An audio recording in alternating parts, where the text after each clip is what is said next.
नारद संचार आर्थिक समाचार के इस ताजा अंक में हमारे सभी दर्शकों का स्वागत है।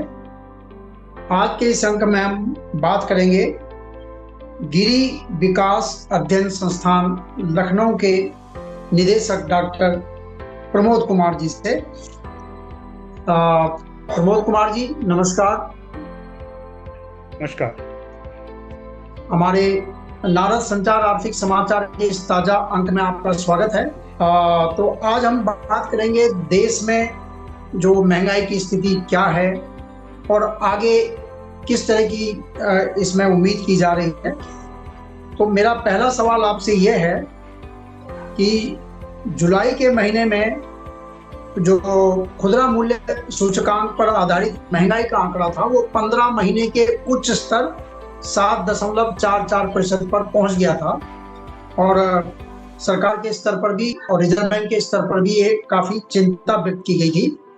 तो आपको क्या लगता है कि अब ये सितंबर का महीना आधे से ज्यादा निकल चुका है, क्या स्थिति रहेगी महंगाई की? देखिए, जो खुदरा महंगाई है वो बेसिकली रिटेल प्राइस पे डिपेंड करता है और रिटेल प्राइस जो है वो कंज्यूमर की एक्सपेक्टेशन और जो मार्केट सिचुएशन के हिसाब से चेंज होता है। होलसेल प्राइस जो है प्रोड्यूसर और ट्रेडर को ज़्यादा रिप्रेजेंट करता है, जबकि रिटेल प्राइस जो है वो कंज्यूमर को रिप्रेजेंट करता है। और पिछले कुछ सालों से हमने 2015 में शायद होलसेल प्राइस से स्विच ऑन कर दिया है रिटेल प्राइस पे, जो इन्फ्लेशन जिसको हम कहते हैं, जो मुद्रास्फीति की जो दर है वो अब रिटेल प्राइस बेस्ड हो गई है। जी, अब रिटेल प्राइस के आधार पर उसको संज्ञान में लिया जाता है। हाँ, तो रिटेल प्राइस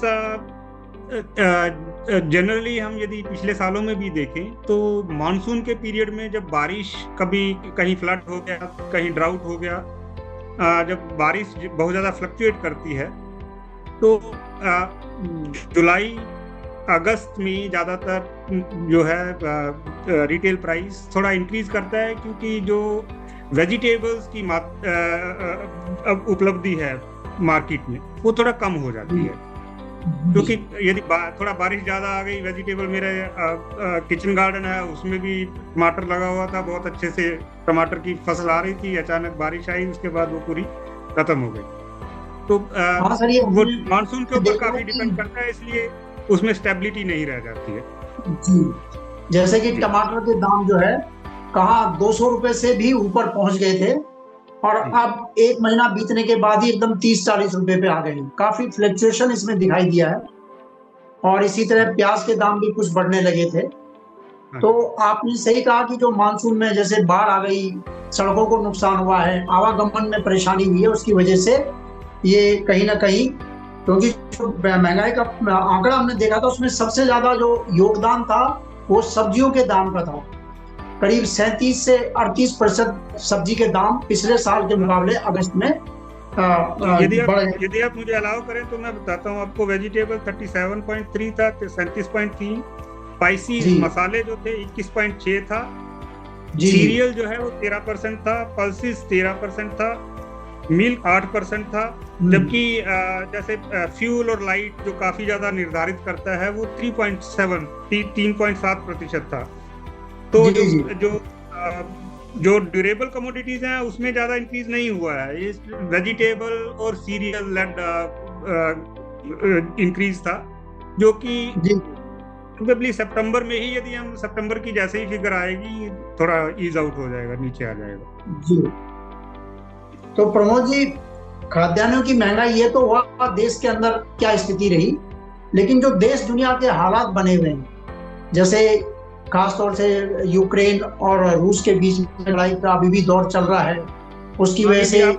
इससे पहले कि आप इस क्वेश्चन पे स्विच ऑन करें, मैं एक बात कहूंगा यहाँ पे कि हमारे यहाँ जो हेडलाइंस बनती हैं वो मिडिल क्लास को लेकर के उसको फोकस होती हैं, अर्बन क्लास को लेकर के फोकस होती हैं। जैसे आपने टमाटर बोला, टमाटर जैसे ही 100 रुपया से ऊपर जाता है एकदम हाहाकार मच जाती है कि प्राइसेस बढ़ गए। लेकिन वही जब एकदम नीचे आ जाता है 10 रुपए 5 रुपए तब हाँ। कोई हलचल नहीं होती है फार्मर्स की तरफ से, जो उसको उठा करके सड़क पे फेंका जाए, जैसे मर्जी मैनेज करें, हमें किसी को चिंता नहीं है। बिल्कुल सही कह रहे हो। थोड़ा सा प्राइस ऊपर गया तो हाँ जी। कंज्यूमर की जेब पे थोड़ा सा भी फर्क पड़ा तो हाहाकार हो जाता है।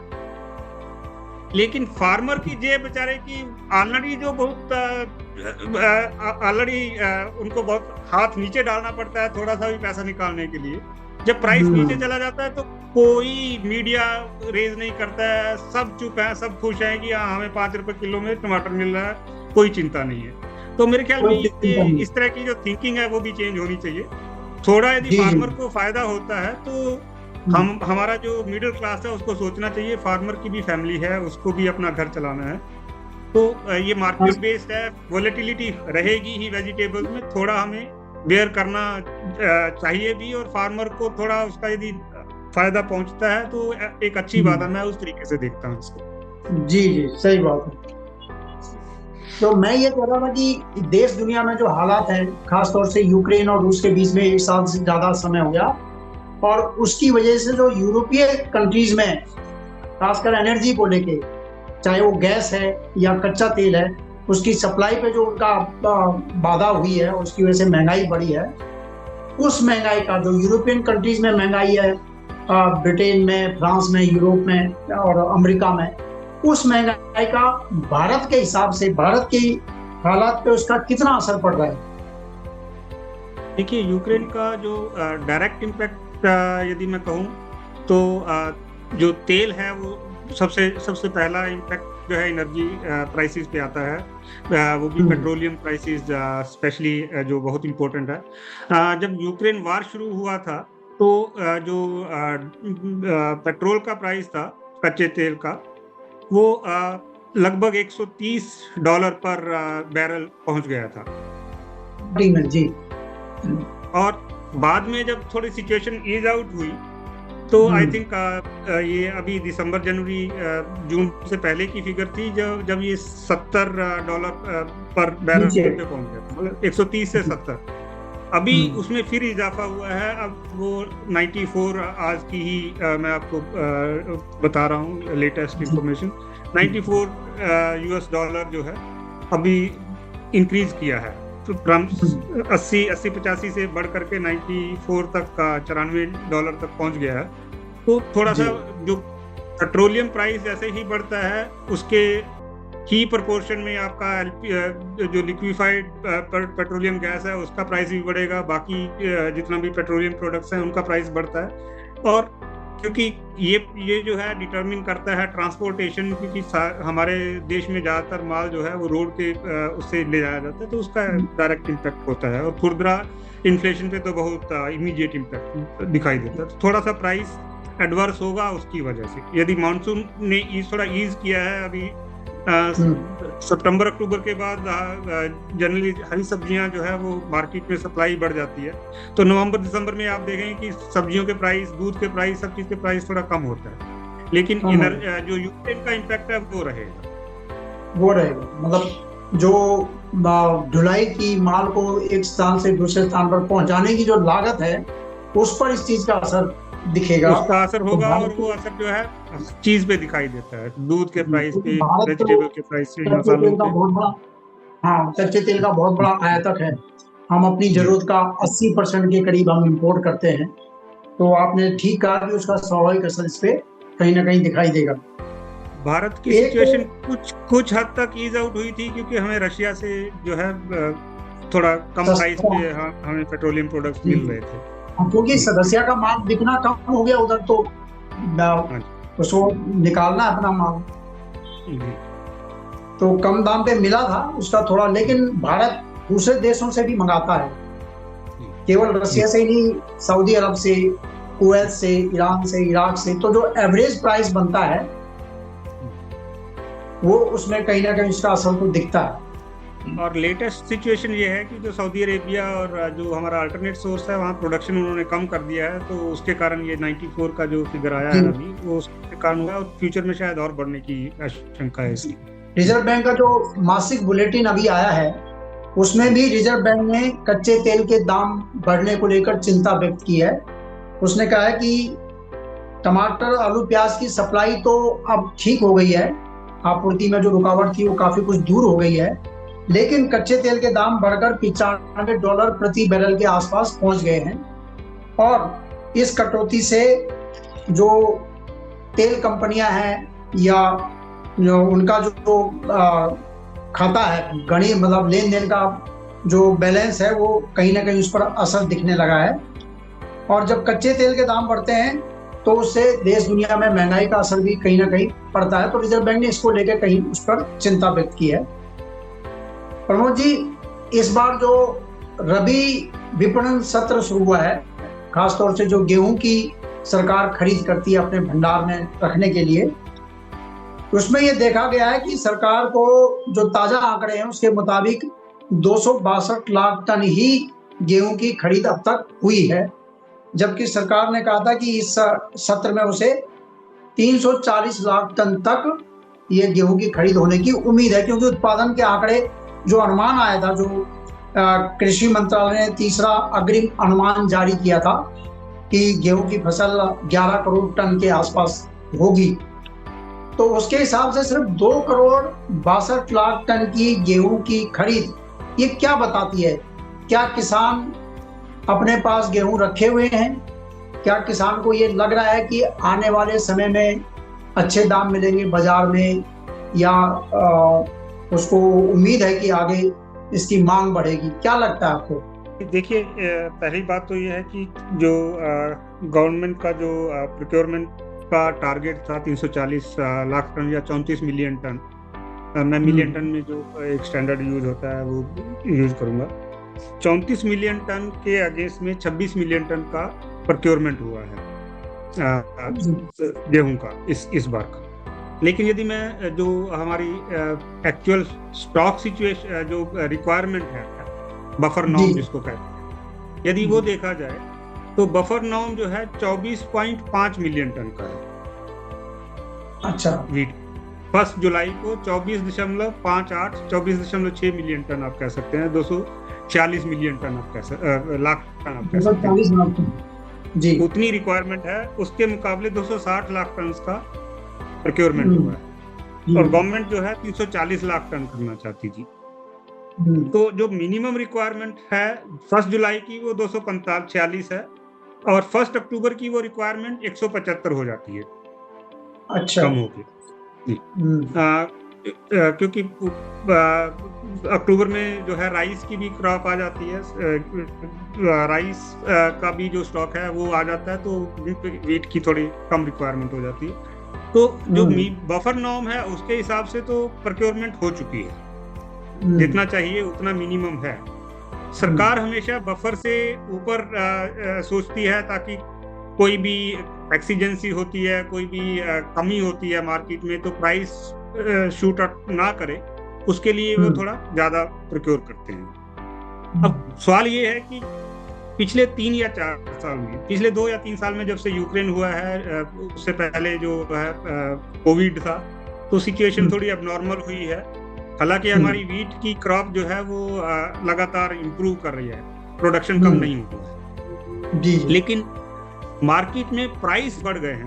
एक्चुअल प्राइस मार्केट में, इंटरनेशनल मार्केट में बढ़ गया है, क्योंकि यूक्रेन से जो वीट था, गेहूं की जो निर्यात होता था यूक्रेन से अफ्रीका और दूसरे देशों में, उस पे कुछ हद तक तो बैन रहा बीच में। अब जो है वो इसी मंथ में अलाउ किया गया है। फर्स्ट कंसाइनमेंट यूक्रेन वार के बाद बीच में बंद था, तो वहां से नहीं आ पा रहा था, तो नेचुरली जब इंटरनेशनल मार्केट में सप्लाई कम हो गई तो उसका प्राइस बढ़ गया।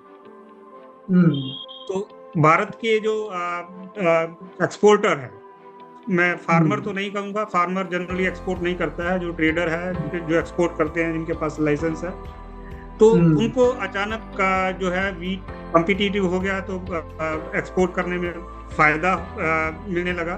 तो जो मार्केट प्राइस है वो उन्होंने जो है 100 रुपया 150 रुपया हायर प्राइस के वो फार्मर से ओपन मार्केट में खरीद रहे थे।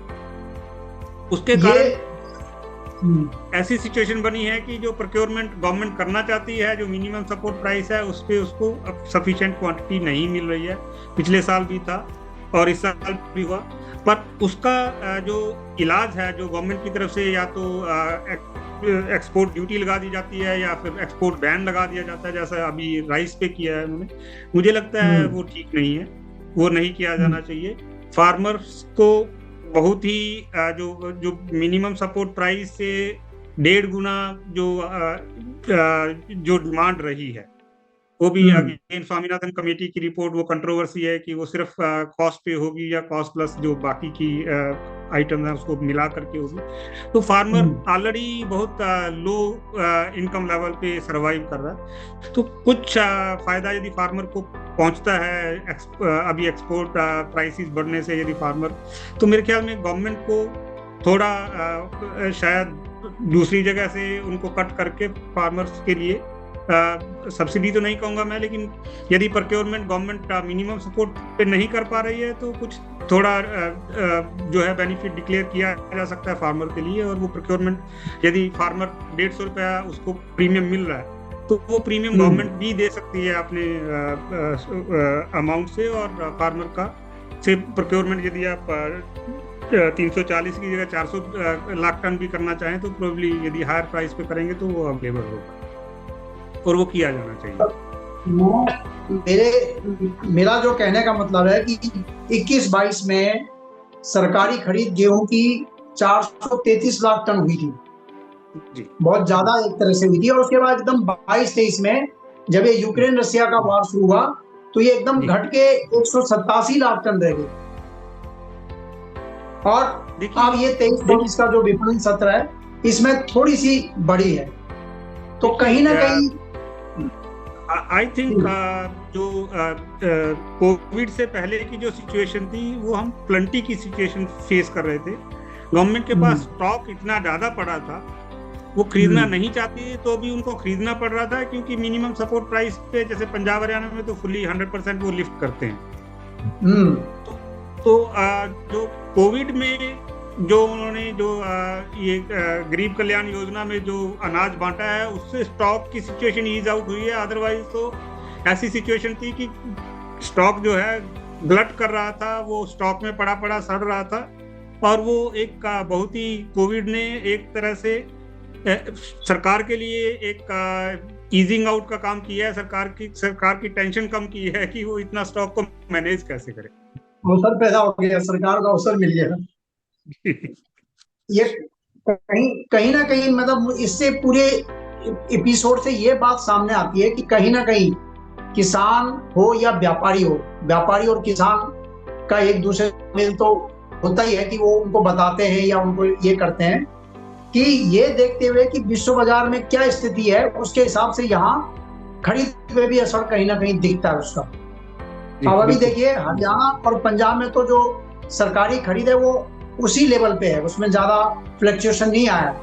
लेकिन उत्तर प्रदेश और मध्य प्रदेश, उत्तर प्रदेश में गेहूं का जो उत्पादन का अनुमान है करीब 3.5 लाख टन का है, और वहां से केवल 2 लाख टन सरकार को मिला है। सिर्फ 2 लाख टन सरकार को मिला है या सरकार ने खरीदा है, जो भी कहा जाए।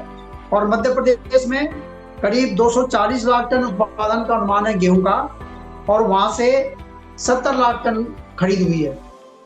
जबकि पंजाब में ये 121 लाख टन, हरियाणा में 64-65 लाख टन। तो वहां तो जितनी हमेशा होती रही उतनी हुई है, लेकिन उत्तर प्रदेश मध्य प्रदेश में ये फ्लक्चुएशन देखा जा रहा है। ये देखिए इस कारण हुआ है कि यदि हम पीछे यदि हम ट्रेंड देखें मार्केट प्राइसेस का, जो होलसेल प्राइस है या फार्म हार्वेस्ट प्राइस है, फार्म हार्वेस्ट प्राइस जो है रिप्रेजेंट करता है फार्मर के प्राइस को। तो जो अभी हम एग्रीकल्चर मार्केटिंग सोसाइटी कॉन्फ्रेंस थी तमिलनाडु में, वहाँ पे भी इसकी चर्चा हुई। वहाँ कुछ एक पेपर्स थे जिसमें क्लियरली ये इंडिकेट हो रहा था कि जो वीट को छोड़ करके बाकी मोस्ट ऑफ द क्रॉप्स में जो प्रिवेलिंग मार्केट प्राइस है वो मिनिमम सपोर्ट प्राइस से लगभग 25-30% नीचे चल रहा है।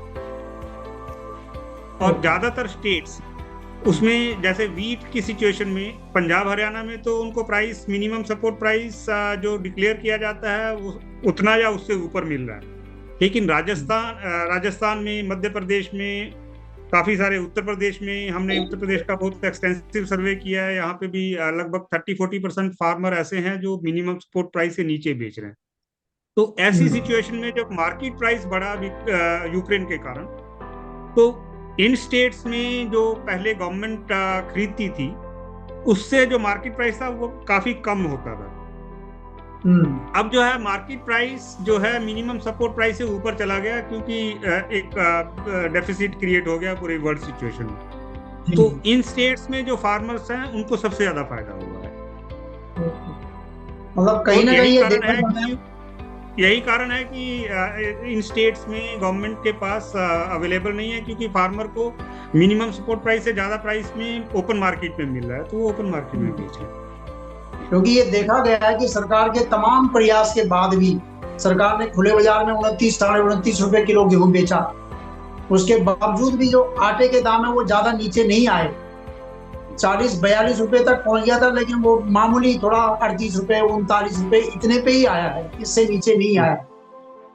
और चावल के बारे में तो जनरली बात होती ही नहीं है। चावल के दाम तो इतने, एक उपभोक्ता के लिहाज से मैं कह रहा हूँ, हालांकि किसान के लिहाज से हो सकता है कि उसे अभी भी लगे कि मुझे तो नुकसान हो रहा है, लेकिन धान और चावल का जो मामला होता है कि सरकार धान की खरीद करती है और उसके बाद कितना % उसको उसमें चावल मिलता है, उसके हिसाब से उसकी लागत, तो चावल के दाम का तो बाजार में 60 रुपए से नीचे, यानी मिनिमम आप 45 या 50 रुपए से नीचे आपको कोई चावल नहीं मिलेगा। और आटे के दाम भी नियंत्रण में लाने की तमाम कोशिशों के बाद भी इतने नियंत्रण में, तो कहीं ना कहीं आप जो कह रहे हैं कि उत्तर प्रदेश और मध्य प्रदेश में जो किसान है उसको अगर बाजार में एमएसपी से थोड़ा भी ज्यादा मिल रहा है तो वो वहीं जा रहा है।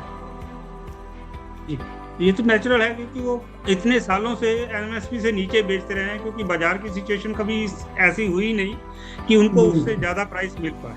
जहां तक चावल की बात है, क्योंकि कन्वर्जन रेट उसमें 60 से 65 होता है। अब यदि मिल जो है वो